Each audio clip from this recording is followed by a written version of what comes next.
right. Let's see what happens here. It says starting. Stream health. You are Oh, live. the internet can totally see you now.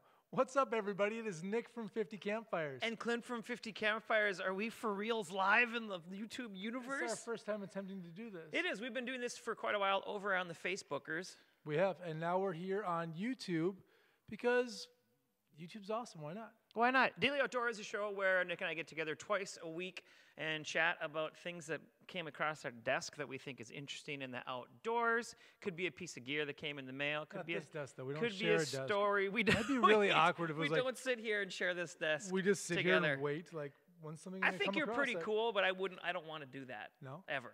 If this was our desk, you wouldn't be into it. It's just a little too close quarters for me. I need my space, man. That's too much. Get enough elbow room. Could be gear like we'll talk about here in a little bit. Could be a story. We've been doing the Daily Outdoor. Actually, we started on whatchamacallit? Periscope. Periscope. We Did like did. 100 shows on Periscope. Which is totally worthwhile. Absolutely. It's a thing. Had to figure out the vibe, man. Yeah, totally. Figure it out, man. Well, I think we figured out something. I don't think know I'm what it heading is. into Randy Macho Man territory there. I sure hope not. What are we talking about today, brother? So one of the things that I wanted to talk about today is It's based on your weekend activity. it was based on my weekend activity. But hey, did you know that today's May Day? And I'm not sure whether I should celebrate it or not celebrate. You have to celebrate it because May is my birth month. Why do you have to make picking up- everything about you? Picking up what I'm laying down? I don't know why it's make everything about you, but I'm sure. just saying, I expect at least one nice thing said about me, both from you and cameraman Jeff, I'll say something nice about you. each day, all through May. My favorite thing That's about you is when you go home at night, so I get to. I spend think you time could with be a my little family. kinder than that. Oh. I also I think, think you're a great guy to travel with on the road. thank you, Oh, cameraman Jeff. for those of you that don't What a know, nice fellow. cameraman Jeff is also here with Clint and I, and cameraman Jeff runs the camera and chimes in with all sorts of interesting snippets of snark. But no, I'm definitely going to see the band Snippets of Snark. It's a great band. It's sweet. They're a sellout. But you don't get to see cameraman Jeff. That's not something that you guys get to check out. No, he's like No. what was his name? Wilson. Sorry about it. On That's right. Home Wilson, Improvement. Wilson from Home Improvement. Yeah, you absolutely. never get to see cameraman Jeff. Never ever. Sorry. Also, a high five with the compliment. I think each day of May, my All right. birth month. Starting tomorrow, I will give you a high five and a compliment. Yes, stoked about it. This weekend I went kayaking. Really? Yes, Sunday I went kayaking on the Minnehaha Creek. We are in Minneapolis. This is where we're broadcasting from, if y'all don't know. The 50 And- Campfires World Headquarters in And the Minneapolis. largest lake kind of in the extended metro area is Lake Minnetonka. Yeah, it's a big And lake. the east end of it is a really fantastic creek to kayak on called Minnehaha Creek, and it's 23 miles long, and it goes all the way to Minnehaha Falls, It's a pretty which nice fall. there was national news a couple years ago when some guy took a kayak over it. He lived. That wasn't you, was it? He blighted his face up a bit. It was not me. I'm It's crazy, just not but deep enough. oh, I mean, it was. He made it. Yeah, I'm crazy, but I'm not that It's not crazy. deep enough for me. There's no way I'm like letting my wife would shut that down for sure. If I was like, hey, I'll be back in a little bit. Really, where are you going? I think you'd have to leave a note. Right, I'll that can't be. Be back by dinner. You're Gonna right. go over the falls. That can't be a face-to-face conversation. No. You're right All right. about So you that. started at Lake Minnetonka. I started at Lake Minnetonka in what's called Grays Bay, and there was still the Grays Bay is still full of ice, and then there's a little dam. So that was kind of cool. There's a little dam. Did that you they, put it into the public access right there at Grays Bay? Yes. Yeah, I know that. Yep. Like there's two of them. This is the little tiny one that you go over to, and like On the bridge. yes. Yep. And there's like a little thing you can read about the bridge and the whole thing. Yeah, and then we put in it was about each third of it takes about 3 hours. Okay. Yeah, you should. Each third of so 9 hours to do the entire creek. Yes. God, Which I had no idea how long that took. Yep, which I have not done, not because I couldn't do that. I had no interest in sitting in my kayak for 9 hours. Bring a book. Just, that's too long. Yeah, That's too long. Do we have the, I don't know what Super Chat is. That's neither here nor there. All right. This is new to have the YouTube screen up here that I'm also looking at. So yeah, so I did that. One of us was attacked by a Canadian goose. We saw a very large snake Canadian geese are in the water. That was pretty angry. cool. Canadian. What kind of snake was it? Hey, I want to hear more about this goose attack. So, a lady by the name of Jenny. It was my wife and I and another couple that we're good friends with, and she's kind of heading up the kayak group here, and she's going. And She's the leader of the pack. She's the leader of the pack at this point in time, and it's very, very clear that this goose is coming straight forward. How far away was it when you guys first saw the goose? Let's say 15 yards. It's pretty close. And it's like it immediately starts going quick, and Ryan starts yelling to her, like, you're gonna have to hit it with your paddle. And she's very benevolent, kind human, and she's was very reluctant to do that. And it's like in her face and flapping. Did she get bit? Trying to bite her. Well, no, because finally she was pushing it back with the paddle and just trying to jump up on the kayak. Was it hissing at her? Oh, yeah. Man, geese are mean. That hiss sound is a terrible Especially sound. when they're protecting their nests. It's a horrific sound that I do not like. Wasn't it? And they were all, it's awful. Thanks, So, and that's, I think, at the end of the day kayaking, that's the cool thing about, that we all kind of agreed on is like, doing something like that, you don't know what's going to happen. Sure. And so we saw a huge snake in the water. Ryan couldn't tell if it was a garter or a copper belly or it wouldn't be a bull snake because those are like in southern Minnesota. But anyways, that happened. I saw it. I didn't paddle over to it. A bunch of turtles. Ryan hit a snapper with his paddle on What's accident. happening back here? Our screen went off. That's all right. So there was a fair amount of wildlife interaction. It was pretty awesome. If you're out there for 3 hours and you're kind of being quiet and taking your time, you're going to run into all these things that you don't know what's going to happen. Well, of course, that's the whole point of being out there, Well, isn't yeah, it? and I think we all agreed, the goose thing was kind of crazy, but, now we have the attacking goose story that we'll tell for every time we have beers together. Remember that time when Jenny almost got her face bit off by a goose? I like that. It's pretty great. And you were on a mega hike, So, right? My son's part of a Cub Scout pack. Sure. And they had planned a camp out for this last weekend. Okay. It was the spring camp out. Excuse me. And because of all the snow we got, they were concerned that the ground was going to be too wet. Okay. Boys were going to get too cold and that it was going to be not good. So we had a 10-hour outdoor day, a field day. Okay. Instead, where we hiked and they did obstacle courses and they went down to the river and shot BB guns. That's a long day outside. Yeah, but it was cool to be there with, because I had to attend as well because he's 8, so you can't just drop him off quite yet. And Sure. so I hung out for the whole day with the other parents, and it was pretty cool. Yeah. But one of the reasons that I wanted to bring that up, I'm glad you brought it up. That's why I talked about it this morning, was that we are at the 6-month anniversary since girls were allowed to join Cub Scouts. I remember, and that was very, very big news. And there were very heated opinions on both sides of that issue. There was. So we talked about this just a little bit ago over on our Facebook page. Sure. And I think the dialogue that we had going on was pretty interesting, because we heard from a range of people that ranged from women that were in Cubs or in Girl Scouts when they were in the 70s. Right, all the way up to kind of a modern day dad who's got a son in the Cub Scouts, who also, his daughter just joined the pack because she was going along for all the activities anyways. Right. But the thing that I thought was really interesting was actually digging into the way that they rolled this out. So Boy Scouts of America last year in October announced that 2018, which is where we're living right now, Correct. Girls could join Cub Scouts. And then they were going to roll out a plan. And for those of you that don't know, Cub Scouts is kind of the younger group of the Boy Scouts organization. So all the way up to 11 years old. Right. Might even be a little bit older now that I'm saying it out loud. Mm-hmm. But they're going to allow girls to also join Boy Scouts, which is after that point, and work their way all the way up to Eagle Scout. And something that you talked about is kind of I loved your point about Eagle Scout that you made earlier, about how Eagle Scout is this recognized thing in the world. It's not just, it doesn't stop at Boy Scouts. No. And in fact, there is, we all know the guy who really likes to let you know that he is an Eagle Scout. It's a big thing that gets talked about, it gets recognition, and it's like it sticks with you your entire life. And the equivalent of the Eagle Scout and the Girl Scout side is the Gold Award. Do you know anyone that's a Gold Award winner? No. I've never heard it discussed at any job. I don't know anyone that's done it. And That seems like there should be a Girl Scout joke in there, where a Girl Scout could make the joke like, how do you know a Girl Scout that's won the Gold Award?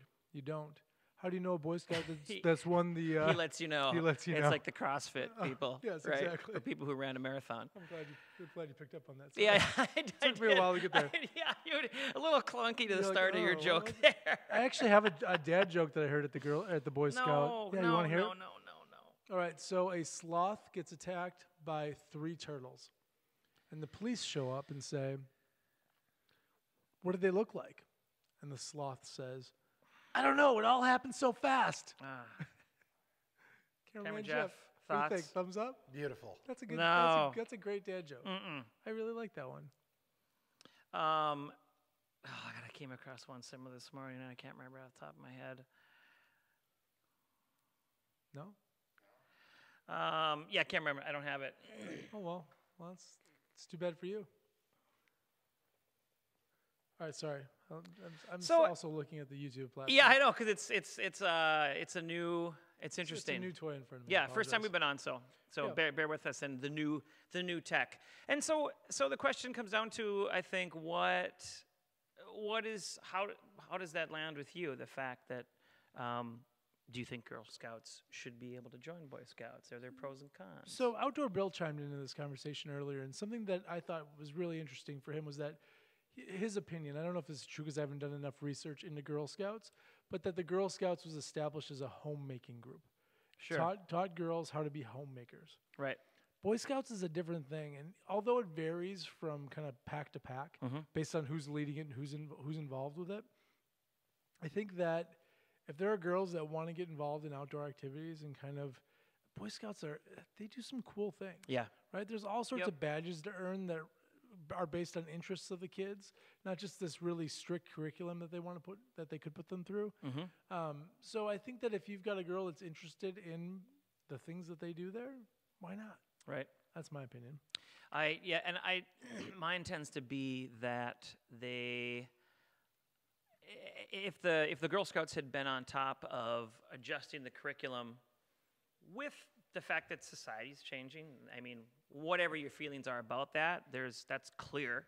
Sure. That all the discussions about gender roles and that kind of thing, and that's not going to change. That's just kind of where everything's headed. If they would have been more proactive about changing their curriculum and making it attractive, I don't think any girls would have wanted to go over there in the first place. Well, and that's one of the arguments actually from the Girl Scouts about the Boy Scouts is that they're not changing their name. They're going to remain the Boy Scouts. And if you're a girl in the Boy Scouts, does that take something away from you? Sure. Sure. Right out of the gates. Yeah, that you're still inside of an organization that doesn't, at least on paper, doesn't recognize. Right. But the Girl Scouts are 106 years old. I lust after something called the original Boy Scout Handbook in 1911. This is How do you not have one already? Because you're like the master of the cheapest one. Rare, I can find, limited edition. Yep, the cheapest everything. one I can find is about $400. What? Or it's missing the spine, and you literally have sheets of paper. The original first printing of the 1911 $400. The 1911 Boy Scout Handbook goes for about $400. Outdoor Bill's got to get on this for you. My birthday month is November. So if you're looking for just a little thing. How can I even think about that, though? May is my birthday month, so that's what we need to be really focused on right now. I have no idea. How about I give you something I want and then you re-gift it to me in November? Okay, we'll just keep trading it back and forth. That way I could get around telling my wife I bought it for myself because I bought it for you as a gift and it's what I really want. You just give it back to me. So now this thing has been re-released, correct? Oh yeah. You can it's download been it digitally. reprinted, You can buy it. But that doesn't work for you. No, that's not what I want. I want the original first edition.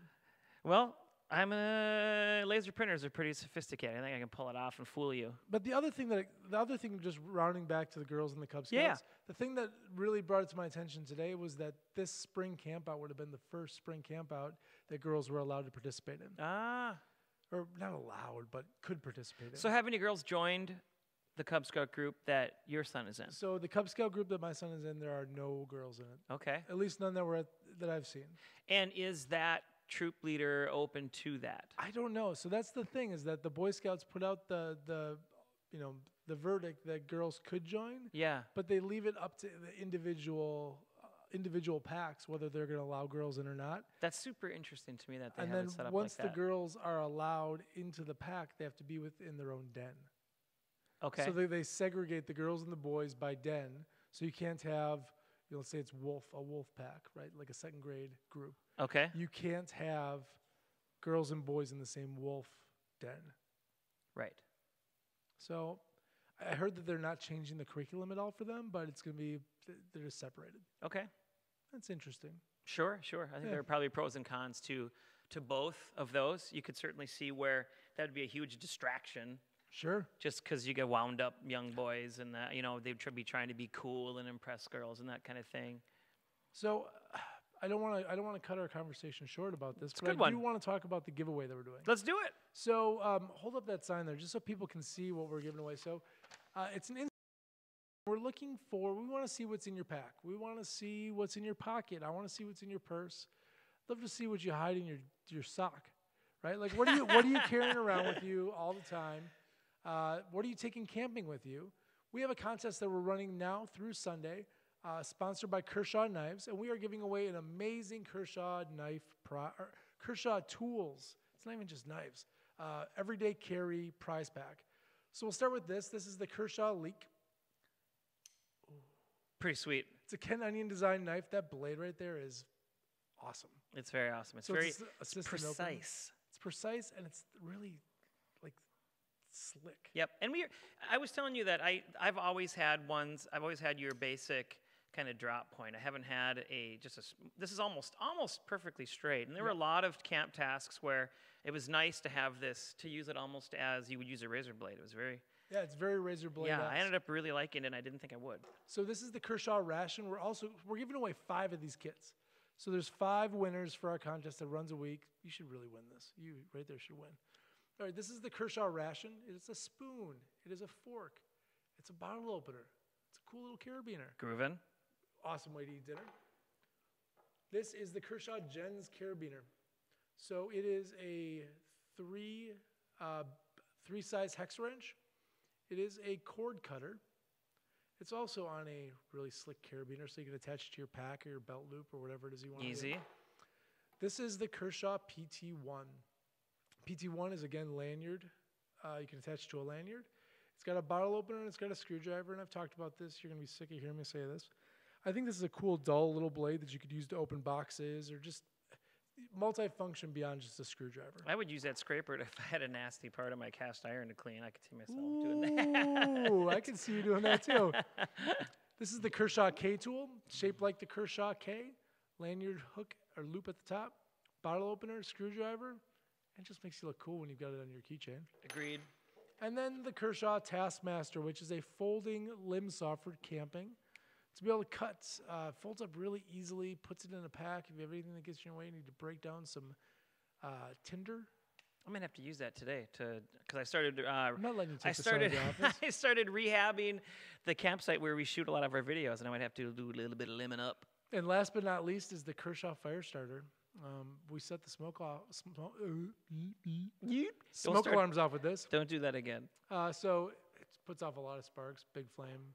Starts a big fire. Doesn't shoot off flame. Puts off big sparks. I don't want to lie to you. Sometimes I just start making things up. You could invent one that shoots flame. I'm pretty into that. Would you? How much did you pay for it? Shoots flame? Yeah. $50. I mean, it's gonna be sure, and it's like this small. Yeah, sure, absolutely. Cool. So enter to win at bit.ly/50EDC. EDC is in all Yep, caps. easy to find the link on our Facebook page as well, and on our website. It sure is. So this was our first test on YouTube. We're gonna keep trying and see what happens. Keep poking around nice over job, here, guys. I think you did a good first show. Hey, thanks, Cameraman Jeff. Camera Jeff. Not biased in the least, but we will be back on Thursday. We do twice a week with the show called The Daily Outdoor. Yes, it used to be daily. And now it's just outdoor. Now it's just outdoor. I am Nick Correct. from 50 Campfires. And Clint from 50 Campfires. You guys have a great week.